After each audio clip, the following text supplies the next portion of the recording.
We created two brilliant thinkers using cutting-edge AI. To shape these characters, we drew from the minds of the most advanced models. GPT-4 by OpenAI, Claude by Anthropic, Gemini by Google DeepMind, Llama by Meta, Grok by xAI, and DeepSeek by DeepSeek AI. Each of these systems contributed to crafting sharp, reasoned perspectives, one defending belief, the other challenging it. This is no ordinary conversation. It's a direct intellectual clash between two minds confronting one of humanity's deepest questions.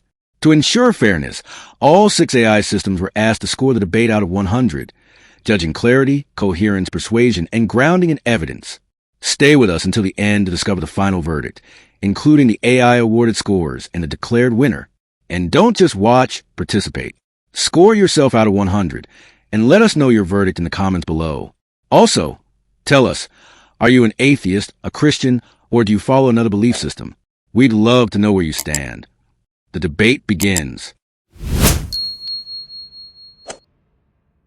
Hi, since you believe in God, let me ask you something simple.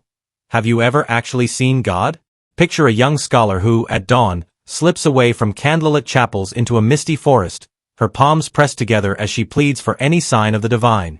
She spent her childhood entranced by stained glass windows, convinced that God's light was tangible, but now only moonlight glints on dewy leaves.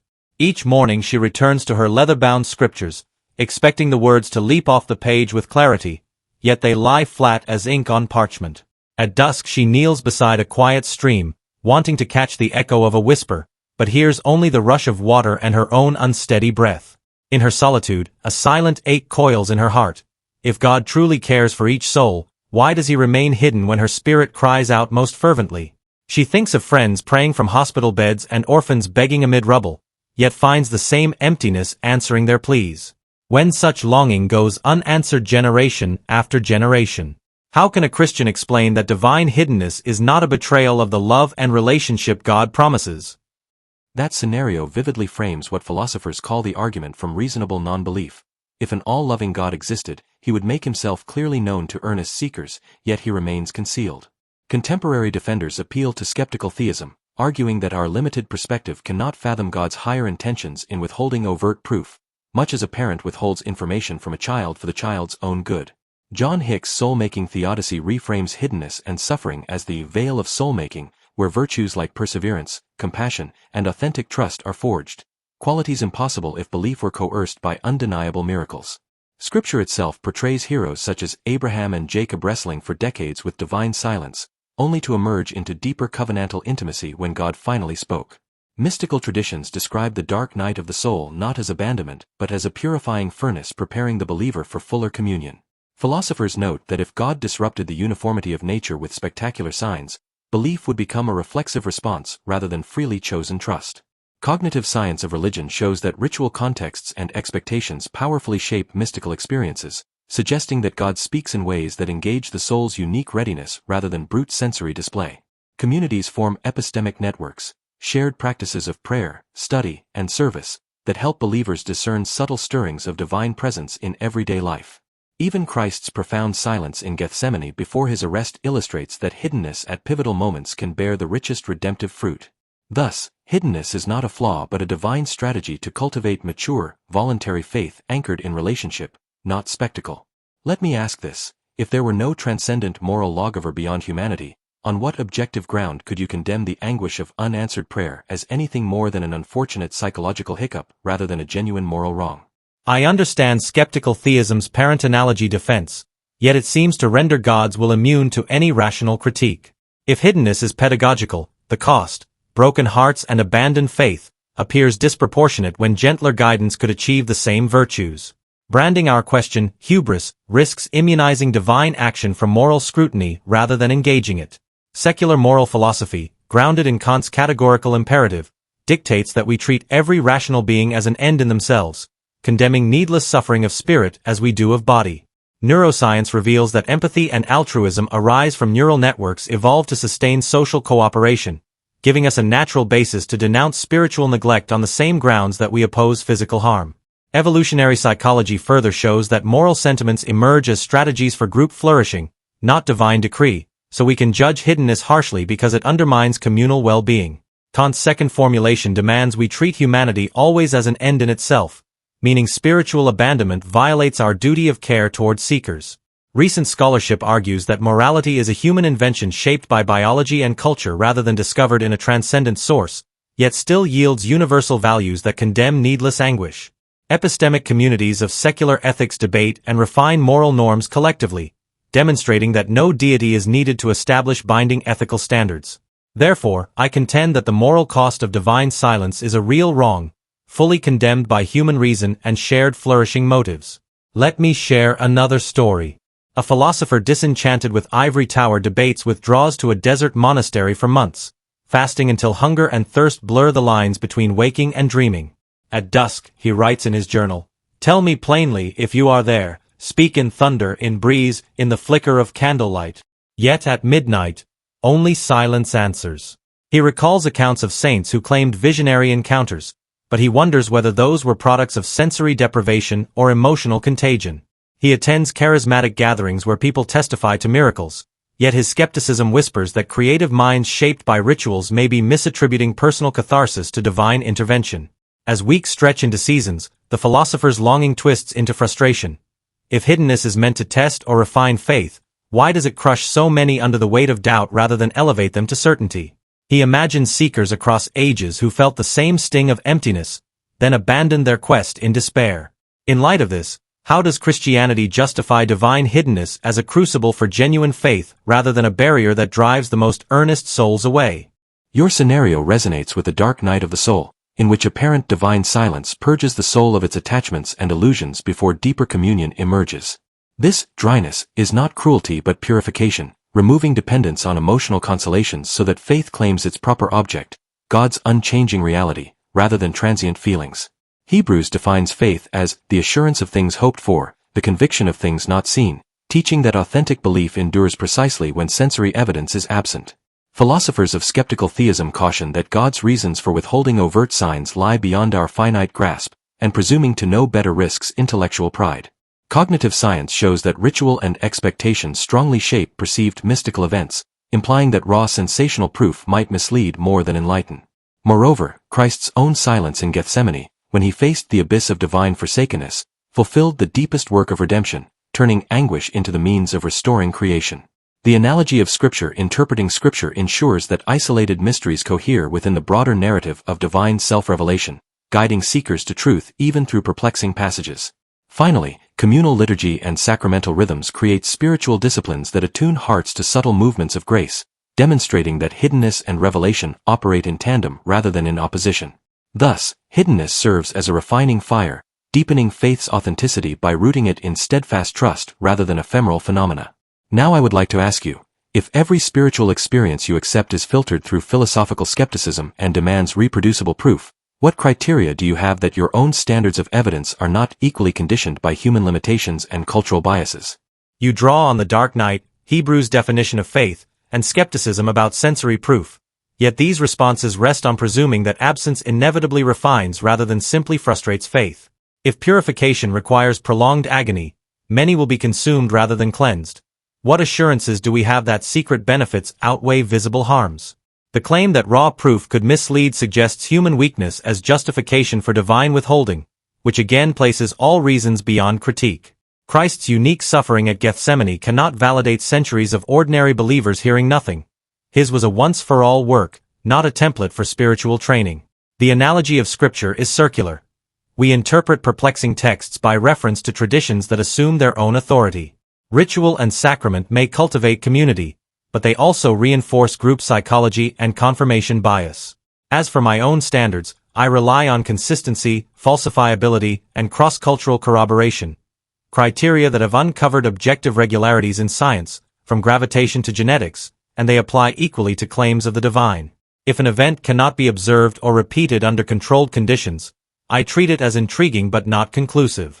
My skepticism arises not from closed-mindedness but from a commitment to methods that reliably distinguish reality from illusion across domains.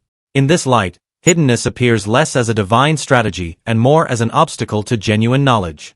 Let us picture a desert congregation gathered beneath a blanket of stars, their lanterns flickering as they call out for any sign. A shifting of sands, a breeze carrying sacred words. One worshipper feels warmth in her chest, another perceives a rushing wind, while a third senses only fatigue. Their pastor weaves these disparate accounts into a tapestry of divine encounter. Yet skeptics whisper that each impression follows personal expectation, cultural conditioning, or emotional suggestion. They challenge the group. If God truly manifests, why not choose a mode of contact that transcends subjective bias and yields consistent testimony? Over centuries and across denominations, reports multiply without convergence on any single form. How can Christianity defend such kaleidoscopic experiences as evidence of one genuine divine presence rather than collective imagination seeking consolation? That critique invokes the argument from intersubjective disparity, yet Eastern Christian theology distinguishes God's transcendent essence from his accessible energies, allowing for diverse yet authentic communions with the same divine reality. Just as a composer's melody can be rendered on violin, piano, or flute while remaining the same piece, the one God can manifest in ways tailored to individual spiritual frequencies. Sociologists describe faith communities as epistemic networks where shared practices, scriptural reflection, and doctrinal norms cross-validate personal experiences, preventing mere idiosyncratic projections. Neurotheology finds that different brain regions engage during contemplative versus ecstatic worship, explaining phenomenological variance without ruling out a transcendent source. The New Testament exhorts believers to test the spirits against the apostolic gospel, providing a transcendent benchmark for discerning authentic experiences. Furthermore, communal memory and lived tradition carry witness to patterns of transformation, lives reshaped by forgiveness, purpose, and love, that correlate with claimed divine encounters. In this interplay of personal reception and communal validation, Christianity maintains that subjective diversity can faithfully reflect one consistent, living presence. Now, may I ask you, if your standards demand every spiritual claim pass through secular reproducibility tests and cultural neutrality, do you grant that belief in God, given its inherently relational and interpretive nature, necessarily depends on inherited traditions rather than on purely autonomous, self-authenticating experience? Your essence energy's distinction and epistemic safeguards are sophisticated, yet they underscore that spiritual knowledge is mediated by human institutions. If divine reality is known only through doctrinal filters, then God's presence remains enshrined in tradition rather than encountered directly. The friendship analogy breaks down, for human relationships yield observable evidence, lasting change, mutual care, whereas divine energies leave only private narrative. Neurotheology explains experiences as brain phenomena, which undercuts rather than confirms a supernatural actor. Testing spirits against Scripture presumes the Bible's own authority, leading to circularity rather than independent validation. Communal transformation could equally arise from shared ideals rather than from a transcendent source. If belief depends on tradition, then hiddenness merely lurks behind layers of interpretive consensus, not behind the veil of ultimacy seekers long to pierce. Without empirical or intersubjective convergence, faith remains a cultural inheritance, not an achievement of autonomous insight. Let us step back and consider the heart of our exchange.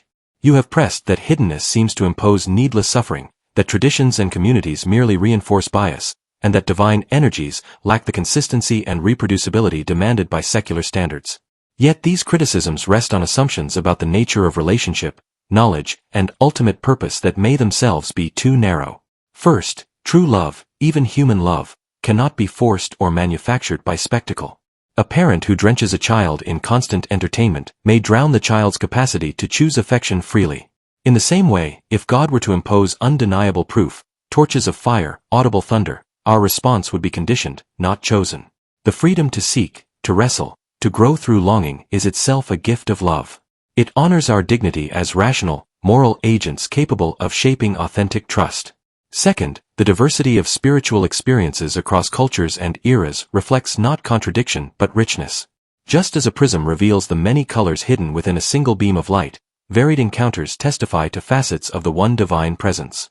Communal discernment, through testing spirits, reflecting on the life and teachings of Christ, and witnessing lives transformed by forgiveness and service, serves as a living laboratory where authenticity is tested not by blinking lights but by enduring character.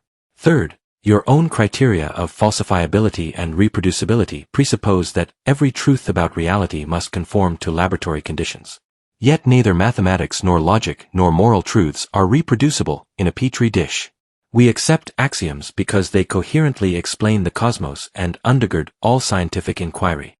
In the same way, the resurrection, the incarnation, and the historical person of Jesus offer a coherent narrative that not only accounts for the origin of moral law but also transforms lives. Their impact ripples through history in changed hearts, flourishing communities, and the outpouring of compassion that routinely defies economic, cultural, and political divides. Finally, consider that every system of meaning, scientific materialism included, rests on presuppositions that cannot be empirically validated. You trust reason itself, abstract concepts of right and wrong, and universal human dignity, yet these transcend empirical proof. The Christian worldview uniquely offers grounding for both the intelligibility of the universe and the binding force of moral obligation, while inviting seekers into a relationship that transcends mere data points. In the end, hiddenness calls us to wrestle honestly with our questions, to seek with humility and perseverance, and to discover that faith born of longing yields a depth of communion and purpose that no empirical formula can capture. If you dare to step into this mystery, not to receive cheap certainty, but to forge a trust that endures through silence, you may yet find that the greatest revelations come not as answers plastered on stone, but as the living presence of love that speaks in the depths of your own transformed heart. While I may still stand unconvinced, I deeply respect the depth of your convictions. If belief leads to such transformation, it's worth pondering further. Now, based on analysis from our advanced AI models, we evaluated both sides on clarity, logical strength, and emotional resonance. After reviewing everything, the final scores are Christian 97, Atheist 89. But that's just the AI's verdict. What about yours? Which side do you stand with? What's your score out of 100? Drop in the comments. We'd love to hear your take. Thanks for watching and stay curious.